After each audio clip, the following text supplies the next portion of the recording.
Hi everybody, Nice back here again, and today we've got another inbox review for you, and today we're going to be looking at Airfix's new Westland Lysander MK.I Mark.III. Now, as soon as I saw this at Telford last year, I knew I just had to get one. Okay, it's one of those workhorses of the Second World War. Not only did it do a lot of transport work and what have you, it actually took the SOE agents into Europe, into enemy held territory, in the dark, for getting secrets out of Europe and into Europe, to the resistance and all that sort of stuff. And the pilots, they put their lives on the line every single time. Well, so did the SOE agents. But it was just one of those aircraft that potentially without them, we might not have won the war or won certain battles or engagements or knew about certain things that were going off. Okay, a bit like the V1s and the V2s. Okay, if it weren't for the SOE agents getting the documents smuggled out of Europe on one of these, we might not have known until too late about them. Anyway, that's enough about the actual aircraft. Let's have a look at the actual model itself. So I'll put you on to overhead. So I'll just dig out the instruction manual. I have opened all these up so I can actually have a look at the kits itself. So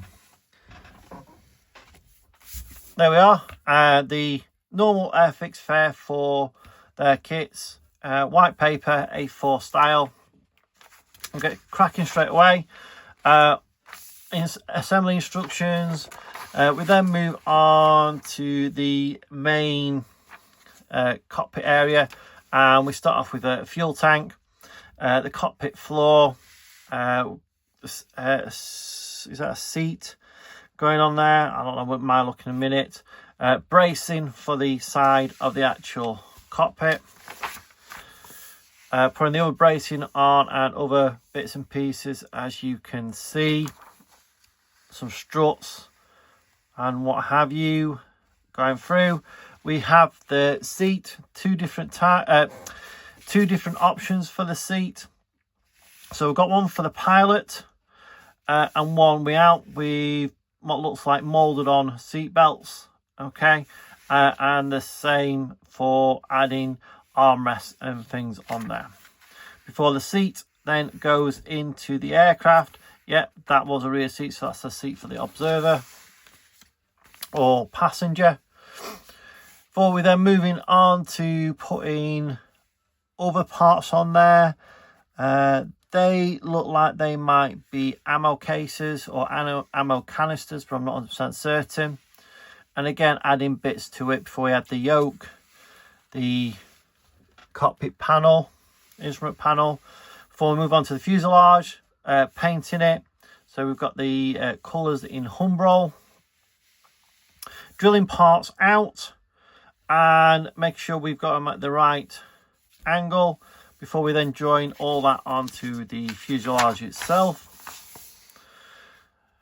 Adding the other side of the fuselage, nose section, belly section, tail planes going on, and then we've got what looks like flying position and takeoff position. So the whole actual assembly on these aircraft actually move, which I didn't know. Moving on to the wheel spats. So looking at this, there are two different types. So A and B, I would assume for the different marking options. So we've got A and B marking options. So one, we have to cut a part out, and one, let's have a look. What is saying to cut that out? No, cut this notch out and then refer to step 46. Oh, so you cut the notch out and then you drill. Right, I see where it is. So obviously we've got one sort for the bomb racks and one without bomb racks. Okay, so then adding those to the actual aircraft, putting the wheels, the main undercarriage together on both of those. The undercarriage actually getting added to the aircraft and so on. Putting the pilot in, putting the observer, gunner in, passenger, and then you can see again about how the glazing goes on with the weapons in there, and then putting the glazing on itself. Before we move to that big high wing, so this is what enabled this aircraft to take off in really short distances. Control surfaces going on the wings before we got the braces and the aircraft going together, and then we move on to actually building the engine and the engine cowling. So we're adding that to the aircraft and then moving on to adding the bomb racks and bombs to the aircraft itself. And then we've got some other odds and sods to add on to there, like so. And that's the build sequence all done. Seeing it's on the top, we'll have a look at these markings. So we've got B, I'll turn it over in a minute. 309 Polish Flight Reconnaissance Squadron, Royal Air Force, Glasgow 1940. So we've got green over brown with sky undersides on there. And then we've got one from Royal Air Force Oldham Salisbury 3839, black white undersides with silver parts on there, and then we've got the grey, green and earth again, like so. Decals normally done by cartograph, so you won't have any issues with these. And exactly the same, I like how we've got a map just there. I can't remember seeing that, but I'm sure when I come to build it I'll find that out. Lovely, super uber thin decals. We know carrier film at all really around these markings. Looks superb. Moving on to the first bag.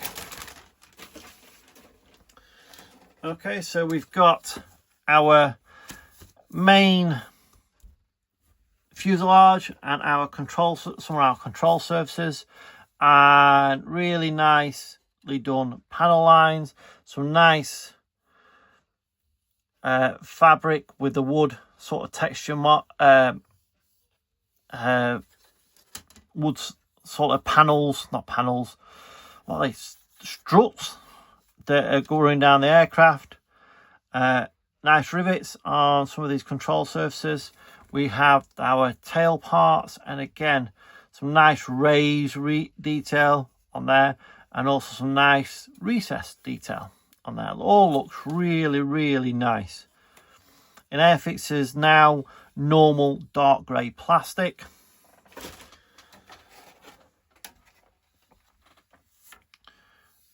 Again, we have upper and lower wings, control surfaces, and again we have got that lovely fabric texture going all the way down. It's really nice. Some recessed detail on the leading edge on both the lower and the upper parts. So again, some nice root detail and what have you.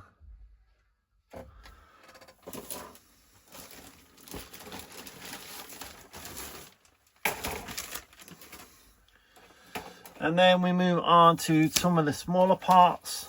Apart from the prop, we've got some bombs here.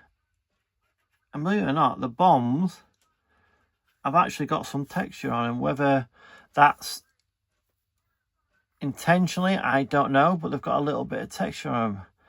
I think that's actually intentional, because if we look at the runners, they're all uber smooth, but the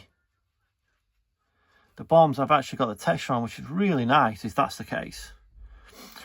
Seat, so the two types, one with the harnesses, one without.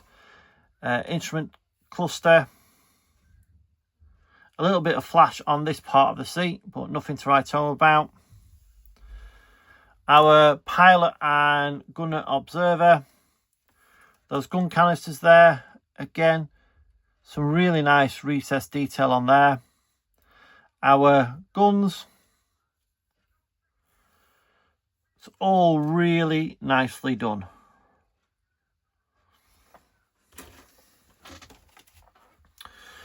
So we've got our supports for the wings, the diffuser, the cockpit tubing. So we'll just start over here. Again, these struts here, they have got nice recessed and recessed panel lines and rivets. The tubing for the cockpit is really nicely finely done. That's really nice. Cockpit floor, turn it over, and then we've got like that fuel tank, pedals, a part of the cockpit just there, the upper, I think that's the ring where the observer sits. Last grey sprue, and then I can be opening up the clear one, which I thought I'd done, but I haven't. So we've got our spats for our wheels. We have the engine parts. So we've got the different parts of the engine, which should go together really, really nicely. Some really nice detail on the engine. The engine cowling and cowling flaps, open and closed by the looks of it. The hub for the propeller. And then we've got these covers for the spats. And some more parts of the wheels just here. Two-part tyres, which we know, but some nice detail on the wheels, some raised detail and some recessed detail. And then just bear with me while I open up the clear parts.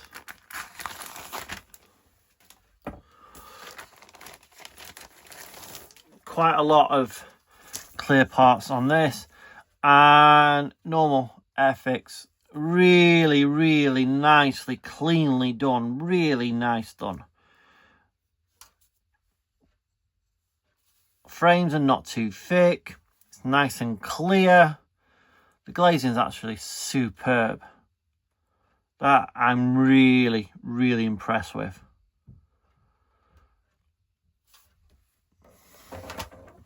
So there we are, Airfix's Westland Lysander. Lovely, absolutely lovely kit. That's probably going to be going probably next year now on the build list, but that's definitely going on the build list. I'm really looking forward to getting that built and what have you. So hopefully it might come to the channel next year. But yeah, it's well worth getting that one. It's a really, really nice kit. Yeah.